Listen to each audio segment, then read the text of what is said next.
Governatore Frediga, lei ha parlato della necessità di una crescita della regione che si può fare con l'abbattimento delle tasse, come è stato fatto, e adesso soprattutto nel breve periodo con questi investimenti ottenuti grazie alla BEI. Sì, i numeri della BEI, quindi noi nostri, soltanto per quanto riguarda il mutuo aperto con BEI, che sono 125 milioni di euro, stimano proprio per apporto diretto in più 1200 posti di lavoro, ma quello che noi vogliamo ovviamente con gli investimenti favorire anche tutte quelle azioni indirette che possono dare crescita e quindi occupazione al Friuli Venezia Giulia.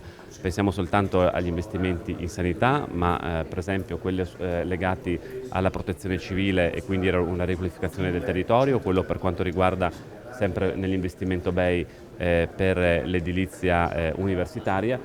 Sono un insieme di interventi che sono convinto possano dare quelle risposte necessarie a contrastare il momento di stagnazione economica europeo con azioni concrete e che possono avere anche riscontri rapidi. L'esempio lampante è quello sulla sanità. È la prima volta dopo decenni che vediamo una controtendenza dove gli investimenti in sanità non scendono ma salgono.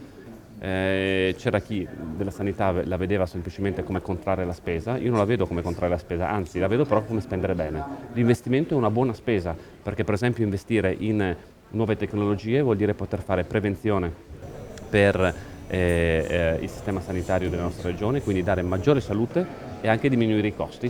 Penso che sia la cosa migliore che si possa garantire a un cittadino. Presidente, introduzione della cabina di regia per il controllo degli investimenti, la rapidità dei lavori e soprattutto un ritorno occupazionale stimato dalla BEI molto significativo. Sì, noi dobbiamo avere la capacità come regione di un monitoraggio costante, perché può succedere che magari un investimento vada più a rilento del previsto, ma allora quelle risorse dobbiamo metterle in quell'investimento utile e che si può spendere presto, perché altrimenti ci guardiamo negli occhi dicendo quanto siamo stati bravi a mettere dei soldi, peccato che quei soldi poi non si riversino sul territorio.